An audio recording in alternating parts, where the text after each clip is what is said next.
dengan mol urin kelinci 50 cc dan 100 cc mol leri atau air di dalam beras agar nutrisinya lebih lengkap.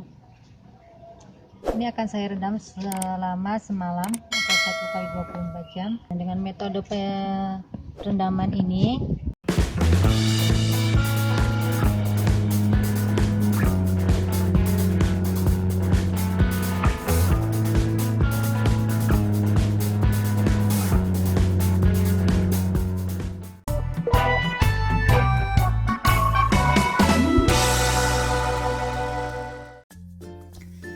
Bismillahirrahmanirrahim. Assalamualaikum warahmatullahi wabarakatuh.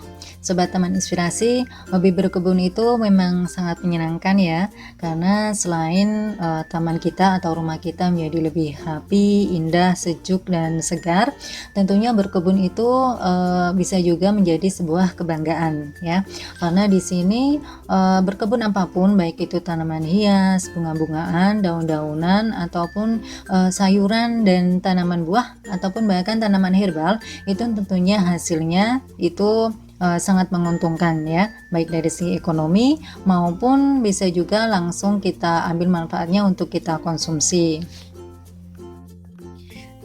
Tanaman yang subur tentunya menjadi harapan bagi kita semua pecinta tanaman ya.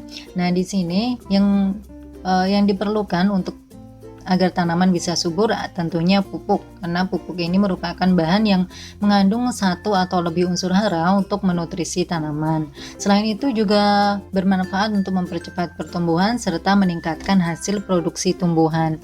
Nah, tentunya jenis tanaman yang berbeda membutuhkan pupuk yang berbeda pula.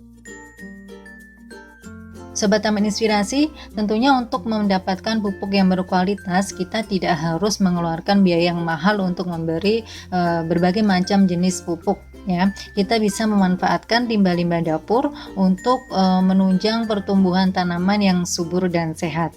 Nah, berikut ini ada beberapa limbah dapur yang bisa kita manfaatkan untuk meningkatkan kesuburan tanaman, baik itu tanaman hias, tanaman sayuran, buah-buahan ataupun tanaman herbal.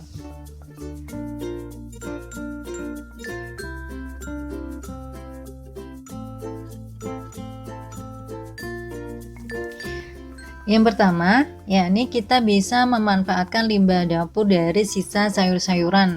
Nah, kalau teman-teman masak di dapur, tentunya banyak kan di dapur itu ada berbagai macam kulit ya, baik itu kulit dari bumbu-bumbu dapur ataupun sisa-sisa sayuran yang memang tidak layak untuk dimasak. Nah, di sini kita bisa memanfaatkan limbah sayuran ini.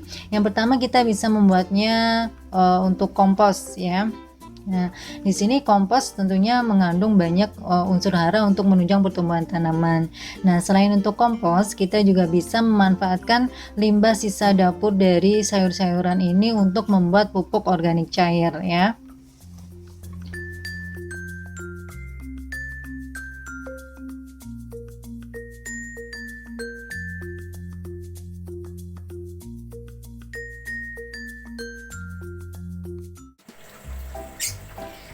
Yang kedua, yakni limbah buah-buahan. Nah, kalau limbah buah-buahan ini teman-teman bisa memanfaatkan dari kulit buah-buahannya.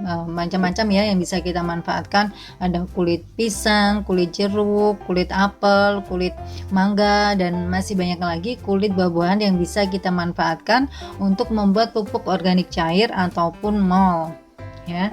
Nah, di sini dalam membuat pupuk organik cair atau mol ini, selain kita memanfaatkan kulit buah-buahan, kita juga bisa memanfaatkan buah-buah yang busuk. Nah, buah-buah busuk ini juga bisa kita manfaatkan untuk membuat pupuk organik cair dengan cara difermentasi untuk menambah kesuburan tanaman. Nah, tentunya di sini kandungan yang terkandung dalam pupuk organik cair dari buah-buahan ini adalah untuk menunjang atau merangsang pertumbuhan bunga dan buah ya. Jadi tanaman kita itu, kalau teman-teman memiliki tanaman buah, itu dengan rutin menyiram dengan pupuk organik cair dari buah-buahan ini, insya Allah nanti tanamannya itu semakin subur, buahnya lebih manis, kemudian lebih ini ya mentes gitu, kemudian juga lebih rimbun buahnya. Dan kalau untuk jenis tanaman selain buah, ini juga sangat bagus agar tanamannya lebih subur dan sehat. Untuk bunga-bungaan, tentunya bunganya akan lebih rajin berbunga.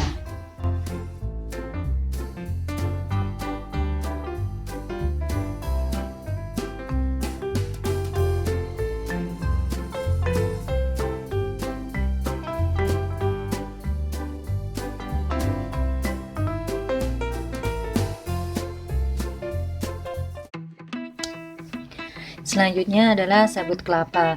Nah, sabut kelapa ini banyak mengandung kalium, fosfor, kalsium, magnesium, natrium, dan masih banyak lagi mineral yang lain.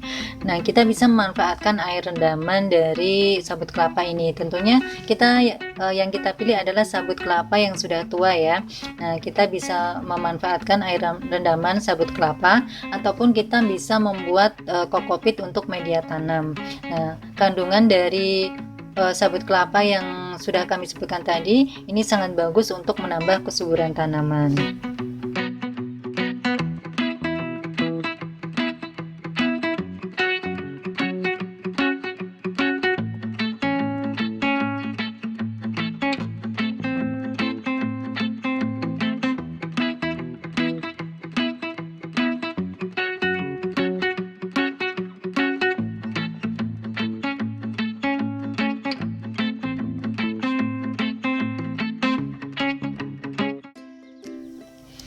Selanjutnya yakni nasi basi.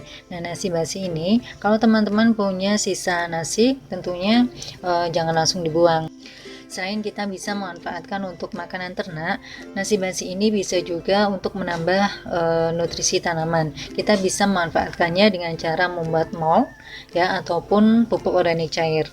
Nah, dari mol atau pupuk organik cair ini kita bisa menggunakannya untuk bioaktivator kompos, ataupun langsung kita siramkan pada tanaman untuk meningkatkan kesuburan tanaman.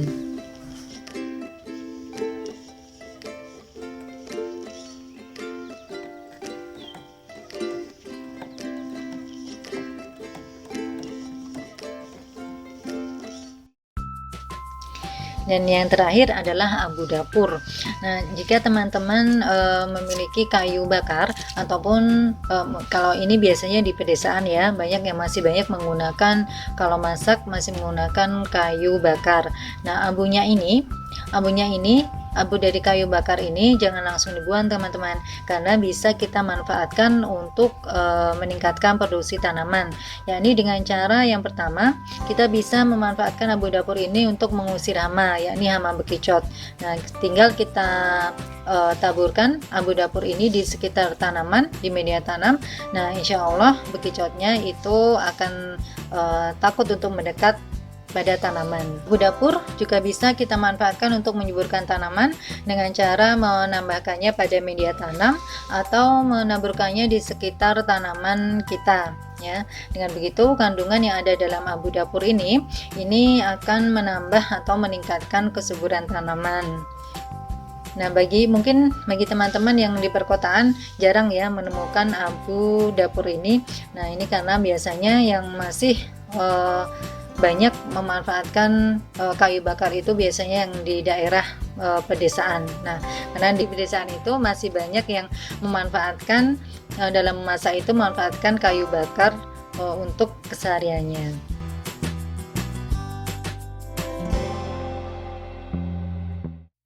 Nah, jadi itu tadi ya teman-teman, ada 5 limbah dapur yang bisa kita manfaatkan untuk menambah kesuburan tanaman ya. Jadi kalau teman-teman menemukan tadi yang sudah kami sebutkan tadi, itu jangan keburu dibuang. Kita bisa mengolahnya untuk menambah atau meningkatkan kesuburan tanaman. Dari